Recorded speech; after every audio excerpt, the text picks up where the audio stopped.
Hello everyone, नमस्कार। बहुत बहुत स्वागत है आप सभी का लोधा जी क्लासेस के बीए प्लेटफॉर्म पर। दोस्तों, बीए सेकेंड ईयर, माफ करना, बीए थर्ड ईयर के अंतर्गत समाज शास्त्र के प्रश्न पत्र एक के मॉडल पेपर पर हम डिस्कस करेंगे। दोस्तों, ये बहुत ही विशेष क्लासेस होने जा रही है और मैं विशेष इसलिए कह रहा हूँ। मॉडल पेपर पे तो हमने पहले भी डिस्कस किया है, लेकिन पहले हम सिर्फ आपके लिए जो है सिर्फ क्वेश्चन लेकर आते थे। लेकिन आज दोस्तों उन 15 प्रश्नों के साथ ही साथ में उनके उत्तर की भी सीरीज लेकर आए हैं। मैं स्टार्टिंग में ही दोस्तों वो आपको सीरीज दिखा देता हूं किस प्रकार से उत्तर की एक अलग से आंसर शीट अर्थात उत्तर पुस्तिका अलग से लेकर के आए हैं दोस्तों आपके लिए। तो जरा ये देख लीजिए एक बार। तो इस प्रकार से दोस्तों ये उत्तर पुस्तिका आपके लिए लेकर आए हैं। प्रत्येक जितने को प्रश्न हम यहाँ डिस्कस करेंगे, सभी प्रश्नों के आंसर आपको आंसर शीट में देखने को मिलेंगे, जिससे कि आप इसको कंप्लीट देखने के बाद में 15 ही क्वेश्चनों पर हम डिस्कस कर लेते हैं किस किस प्रकार से प्रश्न आपके एग्जाम में घुमाए जा सकते हैं। उन पर डिस्कस करने के बाद में इस आंसर शीट दोस्तों आपको ये आंसर शीट भी मिल जाएगी। कहाँ मिलेगी मैं आगे बता दूंगा आपको। बहुत अच्छे से प्रश्नों पर डिस्कस करने के बाद में इसके आंसर भी आप सटीक रूप से पढ़ सकते हो। इसके अलावा दोस्तों मैं आपको एक ही बात बोलूंगा कि अगर आपने अभी तक अच्छे से तैयारी नहीं की है एग्जाम की, अगर अभी तक अच्छे से तैयारी नहीं की है, तो ये जो 15 क्वेश्चन हम यहाँ डिस्कस कर रहे हैं, इन 15 क्वेश्चन पर डिस्कस कर रहे हैं, इन 15 क्वेश्चनों के आंसर भी अगर आपने याद कर लिए तो मैं गारंटी से बोलता हूँ दोस्तों आपके एग्जाम में इन क्वेश्चनों से बाहर कोई क्वेश्चन नहीं जाएगा, पक्का नहीं जाएगा। तो थर्ड ईयर के मॉडल पेपर समाजशास्त्र में दोस्तों 15 प्रश्नों पर हम डिस्कशन करना प्रारंभ करते हैं। जैसा कि आप सभी को पता है, प्लेलिस्ट वगैरह, टेलीग्राम ग्रुप, व्हाट्सएप नंबर, ये सब कुछ आप देख सकते हैं स्लाइड को रोककर। चूंकि मॉडल पेपर है, जल्दी से इस क्लास को खत्म करना है कम से कम समय लेते हुए। दोस्तों यहाँ पर इस पूरे मॉडल पेपर में 15 प्रश्न दिए गए हैं। 15 प्रश्नों पर हम डिस्कस करेंगे। उसी के साथ में उन्हीं 15 प्रश्नों के उत्तर पर हम डिस्कस करेंगे। उत्तर भी हम देखेंगे किस किस प्रकार से इसके उत्तर दिए गए हैं। ठीक है ना। चलिए तो आगे बढ़ते हैं, सेशन को स्टार्ट करते हैं। प्रत्येक 15 प्रश्नों पर डिस्कस करते हैं। सबसे पहला प्रश्न है समाज शास्त्र में, बीए थर्ड ईयर के समाज शास्त्र के अंतर्गत, अगस्ट काम्टे को समाज शास्त्र का जन्मदाता क्यों कहा जाता है। तो आपको बताना है यहाँ पर अगस्ट काम्टे साहब को समाज शास्त्र का जनक कहा जाता है। इस कथन की पुष्टि कीजिए, या फिर इसी प्रश्न को घुमा करके एग्जामिनर आपसे बोल सकता है कि विज्ञान का संस्करण क्रम को बताइए, विज्ञान के संस्करण क्रम को बताइए। और ये विज्ञान का संस्करण क्रम किसने बताया था? अगस्ट काम्टे ने बताया था। या फिर इसी प्रश्न को और इस तरीके से पूछ सकता है, अगस्ट काम्टे के द्वारा विज्ञान के वर्गीकरण के प्रमुख सिद्धांत बताइए। ठीक है ना। तो ये इस प्रकार से दोस्तों ये प्रकृति इन प्रश्नों की। इसके अलावा अगस्ट काम्टे द्वारा प्रस्तुत 3 स्तरों के नियमों की विवेचना कीजिए। तो इस प्रकार से दोस्तों ये जो है एक ही क्वेश्चन को 3 से 4 तरीके से घुमाकर वो पूछ सकता है, जबकि इन सभी प्रश्नों का आंसर एक ही है। और वो आंसर आपको आंसर शीट में, उत्तर पुस्तिका में मैंने आपको प्रोवाइड कर चुका हूं। ठीक है ना। चलिए नेक्स्ट क्वेश्चन इसमें होगा इमाइल दुर्खिम के बारे में कि कौन था, उनकी कृतियों का उल्लेख करना है। इसी प्रश्न को अथवा में बोल सकता है इमाइल दुर्खिम के आत्महत्या के सिद्धांत की आलोचनात्मक वर्णन करना। आलोचनात्मक मतलब ये कि दुर्खिम के आत्महत्या सिद्धांत के बारे में बताते हुए उसकी लास्ट में आपको आलोचना भी करनी है। ठीक है ना। तो किस प्रकार से इसका उत्तर होगा, किस प्रकार से इसका कोट करेंगे हम, वो मैं उत्तर आपके लिए लेकर आया हूं। नेक्स्ट क्वेश्चन इसी को पूछ सकता है वो, दुर्खिम के अनुसार आत्महत्या के प्रकारों का उदाहरण के सहित बताइए। उदाहरण देते हुए आपको बताना है। देखिए यहाँ प्रश्नों की प्रकृति को समझना बहुत ज्यादा महत्वपूर्ण है। प्रश्नों की प्रकृति, प्रश्न में पूछा क्या गया है। देखिए पहले प्रश्न में क्या बोल रहा है वो, पहले प्रश्न में क्या बोल रहा है कि दुर्खिम का सामान्य परिचय पूछ रहा आपसे। उसके बाद में उन्होंने बोला कि उनकी कृतियों पर लेख लिखिए, कृतियों को बताना है। दूसरे प्रश्न में उसने पूछा है कि इसके सिद्धांत की आलोचनात्मक विवरण देना है। आलोचनात्मक, जो आत्महत्या का सिद्धांत है उसका आलोचनात्मक विवरण देना, मतलब आलोचना करते हुए उस सिद्धांत को समझाना है। तीसरे प्रश्न में बोला है कि इस आत्महत्या के कितने प्रकार है, उन प्रकारों को तो बताना ही बताना, साथ में उनका उदाहरण के साथ में उन्हें बताना है, उदाहरण देते हुए समझाना है। ठीक है। चलिए इसी प्रश्न को और भी तरीके से पूछ सकता है कि आत्महत्या का अर्थ बताइए, दुर्खिम के आत्महत्या संबंधी विचारों का मूल्यांकन कीजिए। और दोस्तों एक प्रश्न और इसी से निकल रहा है, दुर्खिम के धर्म के सिद्धांत की संक्षेप में वर्णन या संक्षेप में व्याख्या कीजिए। तो इन सभी प्रश्नों का उत्तर एक ही है, एक ही उत्तर को पढ़ना है। उस एक ही उत्तर से आप इन सबके आंसर आप दे सकते हो।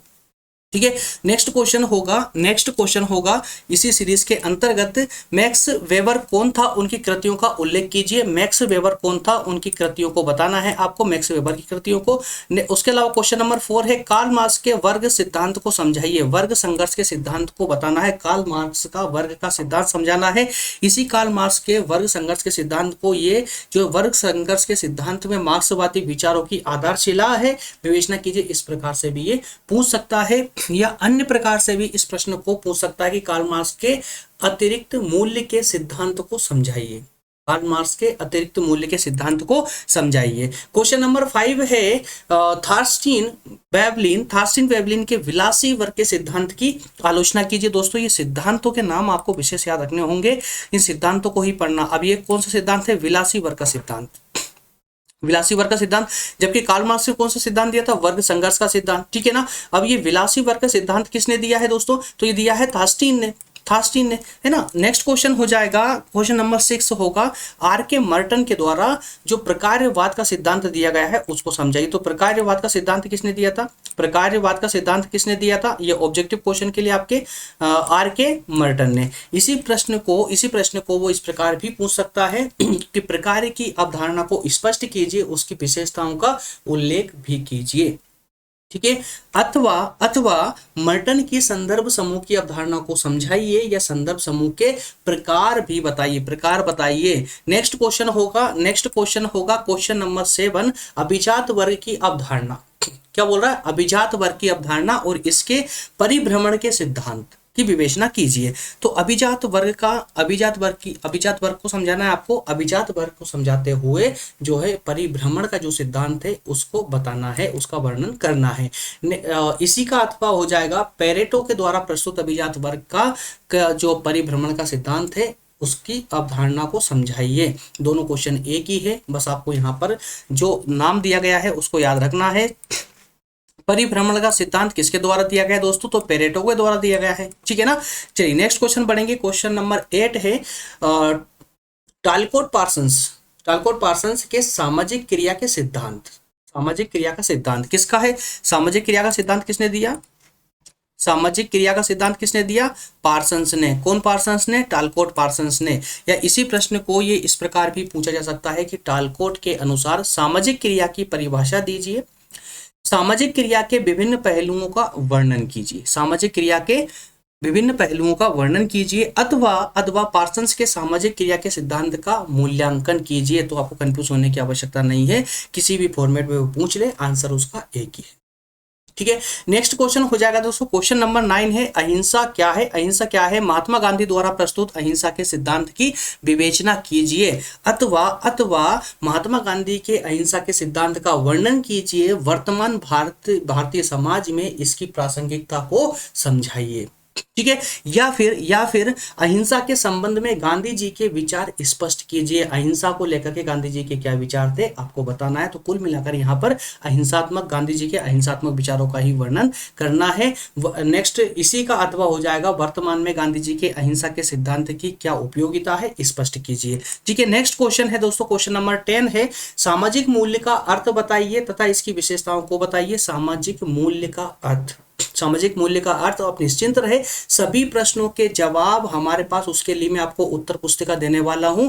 डिस्क्रिप्शन में उसकी लिंक मिल जाएगी उत्तर पुस्तिका के नाम से। और उत्तर पुस्तिका में क्या रहेगा दोस्तों, समाजशास्त्र प्रश्न पत्र 1 मॉडल पेपर उत्तर पुस्तिका, इस नाम से आपको डिस्क्रिप्शन में लिंक मिल जाएगी। वहां से आप उत्तर पुस्तिका को डाउनलोड करके, आंसर शीट को डाउनलोड करके इन सभी प्रश्नों के उत्तर आप पूरे विस्तार से डिटेल से पढ़ सकते हैं। और मैं अभी बता दूं जो उत्तर हमने लिए हैं दोस्तों, ये किसी बुक से लिए गए हैं। चूंकि इतना सब कुछ टाइप करना टाइम बहुत लगता है, इस कारण से मैंने डायरेक्टली ही उस किताब से, क्योंकि आपको सर्च करने में प्रॉब्लम आ रही थी। अब आपके पास में इनके प्रश्न है, उत्तर है इन प्रश्नों के, तो बहुत अच्छी बात है। बाई चांस नहीं मिल पाते हैं तो आप हमारी उत्तर पुस्तिका का भी सहारा ले सकते हैं, ठीक है ना। क्वेश्चन नंबर 10 है सामाजिक मूल्य का अर्थ बताइए और उसकी परिभाषा दीजिए। अथवा में, इसी प्रश्न को अथवा में हम बोलेंगे सामाजिक मूल्य की परिभाषा देते हुए उसके सामाजिक मूल्यों, विशेषता और मूल्यों के सोपान क्रम का वर्णन समझाइए, ठीक है। नेक्स्ट क्वेश्चन हो जाएगा क्वेश्चन नंबर 11 सामाजिक न्याय और समता मूलक समाज पर अंबेडकर के योगदान का वर्णन कीजिए। अब देखिए यहाँ पर अंबेडकर साहब आ चुके हैं, तो अंबेडकर साहब का जो योगदान रहा है समाज को या कहें कि समाज के न्याय को या समता मूलक समाज या समाज में समानता को लेकर के अंबेडकर साहब का जो योगदान है उस योगदान का वर्णन करना है। अथवा इसी प्रश्न को अथवा में कि डॉक्टर अंबेडकर के मानवतावादी विचारों का वर्णन कीजिए, अथवा डॉक्टर अंबेडकर दलितों के मसीहा थे, समझाइए या स्पष्ट कीजिए। ठीक है, next question, question number 12, M N. Srinivas के अनुसार संस्कृति की अवधारणा की विवेचना कीजिए, अथवा संस्कृतिकरण क्या है इसकी विशेषताओं को समझाइए। संस्कृतिकरण क्या है इसकी विशेषताओं को समझाइए। क्वेश्चन नंबर 13 है, पश्चिमीकरण किसे कहते हैं तथा इसकी विशेषताओं का उल्लेख कीजिए, विशेषताओं का उल्लेख कीजिए। अथवा इसी प्रश्न का अथवा हो जाएगा, पश्चिमीकरण की अवधारणा पर डॉक्टर श्रीनिवास के विचारों को पर प्रकाश डालिए, डॉक्टर श्रीनिवास के विचारों पर प्रकाश डालिए। अथवा पश्चिमीकरण के भारतीय समाज पर पड़ने वाले प्रभावों को बताइए, कि पश्चिमीकरण का भारतीय समाज पर क्या प्रभाव पड़ा है वो बताइए। ठीक है, तो इस प्रकार से देखिए दोस्तों, प्रत्येक प्रश्न की अपनी एक प्रकृति है, प्रत्येक प्रश्न की अपनी एक अलग ही प्रकृति है। प्रश्नों में उत्तर कैसे राइट करना चाहिए एग्जाम में, उसके लिए भी हमने क्लास ली हुई है, डिस्क्रिप्शन में उसका वीडियो मिल जाएगा। अन्यथा आप यूट्यूब पर डायरेक्ट सर्च कर सकते हैं, how to write answer by Lodhaji sir कर देना, तो आपको वो डायरेक्टली वो वीडियो मिल जाएगा, या फिर आपको जो है डिस्क्रिप्शन में इसकी लिंक भी मैं डलवा दूंगा, वहां से आप देख सकते हैं, जिससे आपको पता चलेगा कि एग्जाम में आंसर राइटिंग कैसे करना चाहिए जिससे अधिकतम मार्क्स आ सके। ठीक है ना, चलिए तो इसी के साथ में दोस्तों क्वेश्चन नंबर 14 पर डिस्कस करेंगे। क्वेश्चन नंबर 14 है, ए आर देसाई द्वारा बताए गए राष्ट्रीयता के उदय के चरणों की व्याख्या करना है। ए आर देसाई ने जो चरण बताए हैं राष्ट्रीयता के उदय के, कि राष्ट्रीयता अनायास या अचानक ही उत्पन्न नहीं होती है, बल्कि वो कुछ चरणों में उत्पन्न होती है। तो इसके कुछ 5 चरणों पर डिस्कस करेंगे दोस्तों। तो इसके आंसर भी आंसर शीट में अर्थात उत्तर पुस्तिका में दिया गया है, वहां से आप देख सकते हैं। Question last and next question है, क्वेश्चन नंबर 15, परंपरा से आप क्या समझते हैं, भारतीय समाज पर आधुनिकीकरण के प्रभाव बताइए।